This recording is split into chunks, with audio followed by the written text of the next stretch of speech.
Assalamualaikum warahmatullahi wabarakatuh. Perkenalkan, nama saya Heri Subagio, calon guru penggerak angkatan 11 dari Kabupaten Cilacap. Saya dari SD Negeri Kubaung 3, Kecamatan Kawanten, Kabupaten Cilacap. Pada kesempatan kali ini, saya akan melaksanakan tugas demonstrasi kontekstual modul 3.1 tentang pengambilan keputusan berbasis nilai-nilai kebajikan sebagai pemimpin. Demikian dari saya. Wassalamualaikum warahmatullahi wabarakatuh. Assalamualaikum Pak Dasono. Waalaikumsalam warahmatullahi wabarakatuh. Oke Pak, sebelumnya saya mohon maaf karena telah mengganggu Bapak, meminta izin ini untuk meluangkan waktunya untuk melakukan wawancara Bapak dengan saya. Terus saya di sini selaku calon guru penggerak angkatan 11 pada modul 3.1 yaitu tentang pengambilan keputusan. Saya ada tugas untuk berdiskusi atau wawancara dengan pimpinan di sekolah Pak, yang bertujuan untuk menanyakan pengalaman Bapak dalam praktek pengambilan kebijakan-kebijakan dan pengambilan keputusan di kegiatan-kegiatan di sekolah, atau nilai kebajikan yang saling bersinggungan, atau kasus dilematika yang sama-sama benar, kemudian Bapak mengambil keputusan di antara yang benar itu Pak. Dan juga sebagai pimpinan, praktik apa yang selama ini dijalankan dalam pengambilan keputusan dilema etika, dan bagaimana seorang pimpinan menyikapi hal tersebut Pak, serta hal-hal apa saja atau tindakan apa saja yang Bapak lakukan selaku pimpinan. Selanjutnya, saya akan mengajukan beberapa pertanyaan Pak, yang kiranya nanti jawaban Bapak bisa menjadi bahan pertimbangan saya untuk melakukan aktivitas pengambilan keputusan atau kebajikan di kemudian hari, seperti itu Pak. Kita mulai nih Pak. Untuk yang pertama, selama ini bagaimana Bapak dapat mengidentifikasi kasus-kasus yang merupakan dilema etika atau rujukan moral Pak? Oke, lagi masalah yang sulit karena namanya dilema. Iya Pak. Kedua itu istilahnya sama-sama berat, sehingga sekali lagi sebelum saya mengambil keputusan terkait dengan dilema, saya harus menentukan pilihan, sehingga pilihan yang diambil nanti jelas yang menguntungkan anak, yang berguna bagi anak dan berdampak besar bagi anak di kemudian hari. Sekali lagi setiap masalah jelas tidak bisa lari dari kita, terus siap untuk masalah terkait dengan dilema. Sekali lagi dalam mengambil keputusan terkait dengan dilema, sekali lagi istilahnya fokus pada kasus yang dihadapi, dua kasus yang dihadapi. Kemudian sebelum mengambil keputusan terbaik, saya biasanya mengumpulkan data, konsultasi dengan guru, sehingga saya akan mulai penyebab kenapa bisa muncul kasus seperti itu, yang bagaimanapun beratnya saya harus mengambil salah satu dari dua itu Mas. Jadi itu bukan hal yang mudah, tapi harus segera diatasi seperti itu Mas. Iya Pak. Iya Pak, betul Pak, memang seperti itu. Harus segera diatasi apabila ada dilema yang terjadi di lingkungan kita. Selanjutnya ya Pak, selama ini bagaimana Bapak menjalankan pengambilan keputusan di sekolah Bapak, terutama untuk kasus-kasus di mana ada dua kepentingan yang sama-sama benar atau sama-sama mengandung nilai kebajikan Pak? Pertama jelas dilakukan adalah analisis kasus, fokus pada kasus yang dihadapi oleh anak. Kemudian yang kedua, saya berkonsultasi dengan guru atau stakeholder lain untuk mengumpulkan data, sehingga saya bisa mencari penyebab kenapa bisa muncul kasus seperti itu. Yang berikutnya adalah yang terakhir, saya mengambil keputusan yang terbaik, sekali lagi yang menentukan anak, yang berdampak besar bagi sekolah yang saya pimpin, seperti itu. Iya Pak, baik Pak, terima kasih. Selanjutnya Pak, yang ketiga, langkah-langkah atau prosedur seperti apa yang biasa Bapak lakukan selama ini? Yang pertama, identifikasi masalah atau kasus, sehingga saya harus tahu kasus yang dihadapi. Kemudian sekali lagi setelah ada kasus, ada identifikasi, saya melakukan data untuk mendapatkan faktor penyebab kenapa bisa muncul hal seperti itu. Yang berikutnya saya melakukan evaluasi opsi dari beberapa pilihan. Saya analis satu persatu yang kira-kira terbaik yang mana, dan terakhir setelah ada pilihan opsi baru saya laksanakan seperti itu, Mas. Sehingga sekali lagi opsi yang diambil opsi yang terbaik dari beberapa pilihan seperti itu. Baik, Pak. Selanjutnya, hal-hal apa saja yang selama ini Bapak anggap efektif dalam pengambilan keputusan pada kasus-kasus dilema etika, Pak? Yang pertama saya melibatkan stakeholder ya, yang terkait termasuk guru, guru kelas maupun guru yang lain. Kemudian saya juga perlu membicarakan dengan orang tua bagi anak yang berproses canggih untuk mendapatkan yang terbaik. Kemudian yang terakhir saya juga bisa melibatkan komite sekolah, karena sekali lagi ini bukan hal yang mudah, tapi harus segera diatasi sehingga semakin banyak data dukung, semakin data semakin baik, dan masalah akan segera selesai. Ya, baik, Pak. Berarti termasuk melibatkan komite termasuk orang tua, guru, seperti itu. Ya, Pak, terima kasih. Selanjutnya, hal-hal apa saja yang selama ini merupakan tantangan dalam pengambilan keputusan pada kasus-kasus dilema etika, Pak? Biasanya pertama adalah adanya kepentingan konflik kepentingan, kepentingan pribadi maupun ada kepentingan kaitan dengan institusi. Kemudian yang berikutnya juga kurangnya keterbukaan transparansi. Kemudian yang berikutnya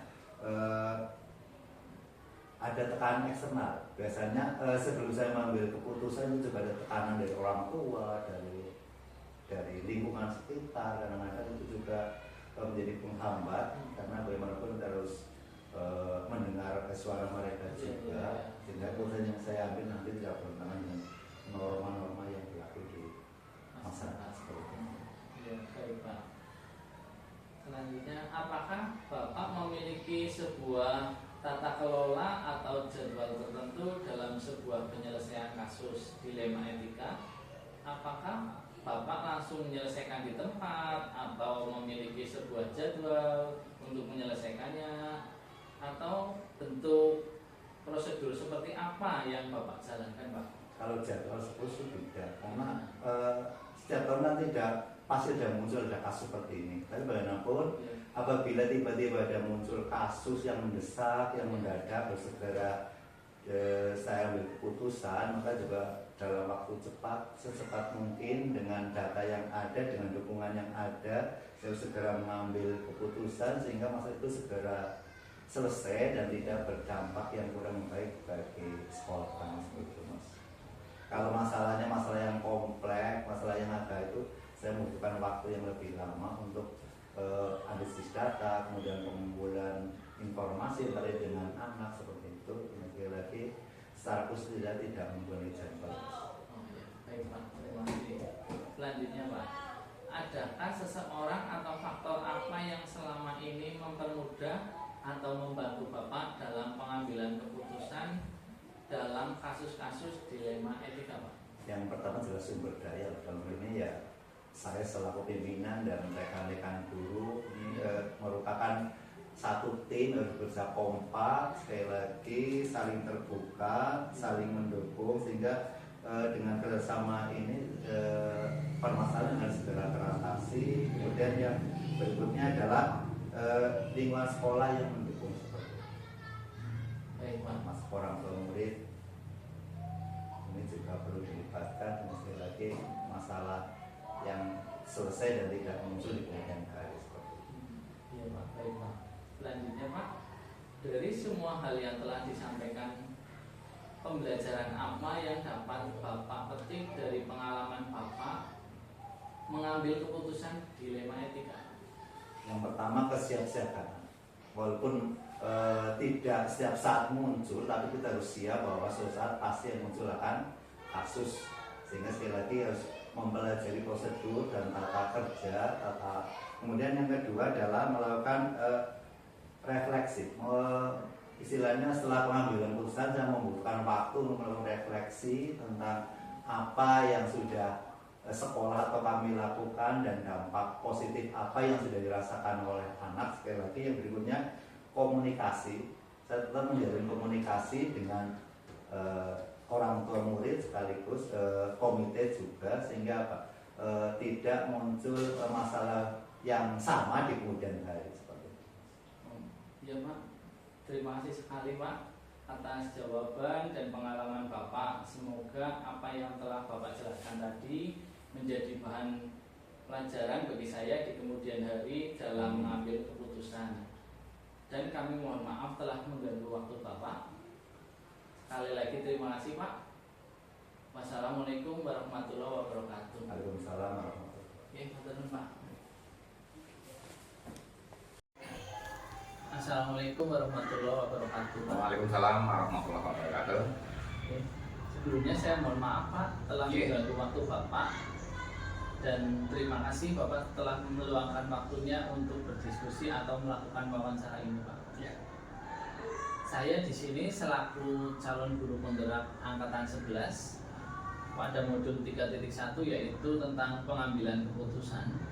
Saya ada tugas untuk berdiskusi atau wawancara dengan pimpinan di sekolah yang bertujuan untuk menanyakan pengalaman Bapak dalam praktik pengambilan kebijakan dan pengambilan keputusan di kegiatan-kegiatan di sekolah Pak, atau nilai kebajikan yang saling bersinggungan atau kasus dilematika yang sama-sama benar.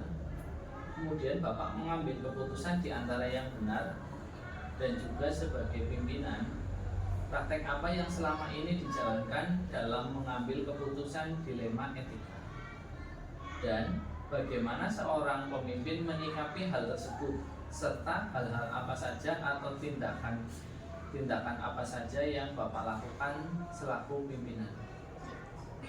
Selanjutnya saya akan mengajukan beberapa pertanyaan yang kiranya nanti jawaban Bapak bisa menjadi bahan pertimbangan untuk saya untuk melakukan aktivitas pengambilan keputusan atau kebijakan di kemudian hari.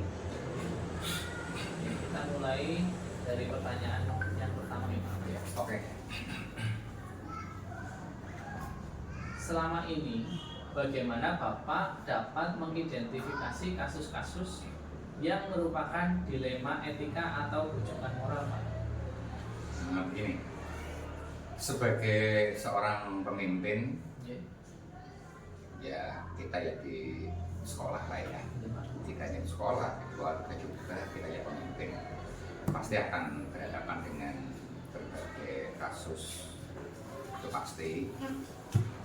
Ya kalau kasus mungkin negatif lah ya permasalahan lah. Baik kasus yang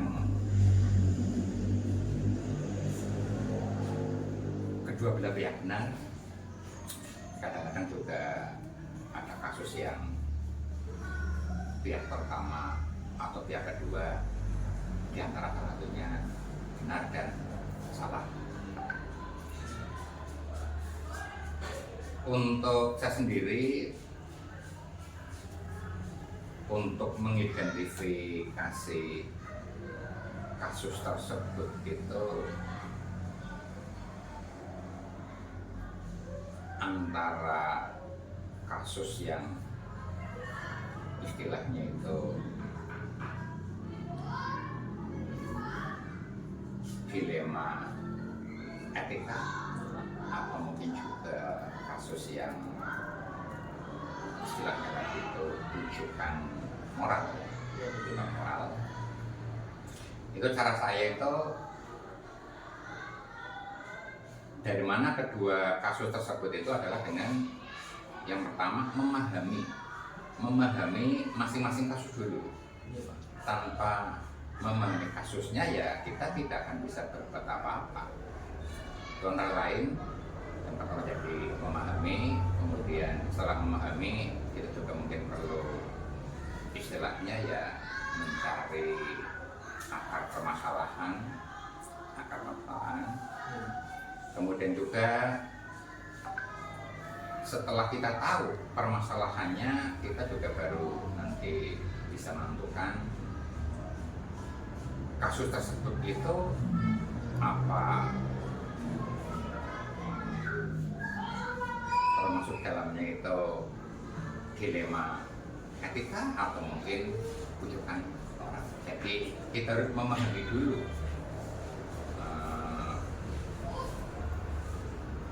pokok permasalahannya, kasusnya, permasalahannya apa, di mana.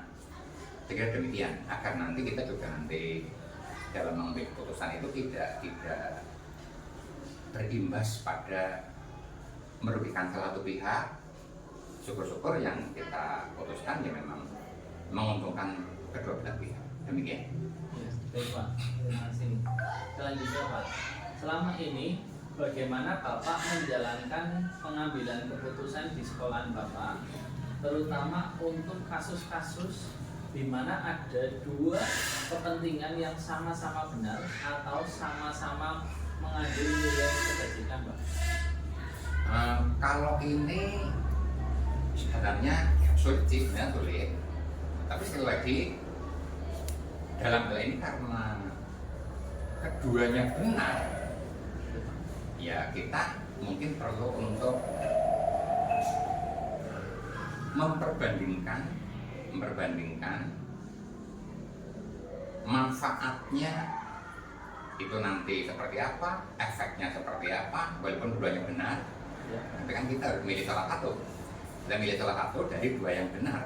Kalau milih yang benar dan salah ya tentu kita milih yang benar, karena dua-duanya benar. Ya tentu kita juga harus memikirkan dulu alasannya apa, faktornya apa, kemudian pihak mana, apakah pengaruh dari pihak lain dan sebagainya. Nah ini yang nanti juga harapannya itu tidak hanya menguntungkan satu pihak tapi yang lain misalnya dirugikan misalnya, walaupun dua-duanya benar. Ini kalau bisa ya nanti dibicarakan bareng-bareng, kemudian dalam hal ini keputusan yang diambil mestinya ya yang bijaksana, tidak memihak sebelah karena mungkin ada hubungan lebih dekat, kemudian ada istilahnya keadilan itu lebih diutamakan, keadilan dan ya kebijaksanaan untuk apa istilahnya itu agar keputusan yang diambil itu kedua-duanya saling menyadari bahwa mana yang lebih penting, termasuk detailnya nanti efeknya setelah keputusan diambil itu seperti apa gitu. Selanjutnya ya Pak, langkah-langkah atau prosedur seperti apa yang biasa Bapak lakukan selama ini Pak? Kalau langkah-langkahnya ya yang pertama ya tentu kalau itu berkaitan dengan murid, kita kan sekolah ya, kita melayani masyarakat terutama murid, ya kita utamakan dulu dari sisi untuk kepentingan siswa itu di sekolah, kan kita di sekolah. Kemudian juga sebelum kita ambil keputusan itu ya kita jangan tergesa-gesa ambil keputusan kok nanti salah akibatnya bisa fatal.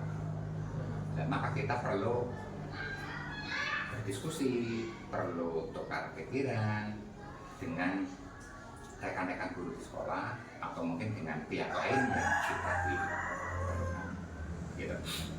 Ya Pak, terima kasih Pak. Selanjutnya, hal-hal apa saja yang selama ini Bapak anggap efektif dalam pengambilan keputusan pada kasus-kasus dilema etika Pak? Kalau yang efektif itu ya pertama ya kita memandang permasalahan itu bukan sebuah kasus yang besar yang akan ada. Dan yang kedua intinya kita berarti menyederhanakan, menganggap bahwa bukan menyepelekan ya, menyepelekan, tapi ya kalau kasus itu pasti ada jalan keluarnya lah. Kita menyederhanakan pikiran sendiri agar kita tidak terganggu dalam berpikir untuk mengambil keputusan. Kemudian kita bekerjasama dengan beberapa orang yang dianggap perlu, misalnya kalau soalnya ya guru senior, kemudian ada rekan sejawat, mungkin pihak lain juga bisa dimintai pertimbangan kalau memang permasalahannya lebih rumit gitu. Iya. Tapi kalau permasalahan sederhana ya tentu bisa lah diputuskan sendiri. Demikian. Selanjutnya, hal-hal apa saja yang selama ini merupakan tantangan dalam pengambilan keputusan pada kasus-kasus dilema etika, Pak? Tantangannya begini ya. Jadi permasalahan antara katakanlah ya pihak pertama dan kedua dan pihak ketiga itu biasanya banyak terjadi itu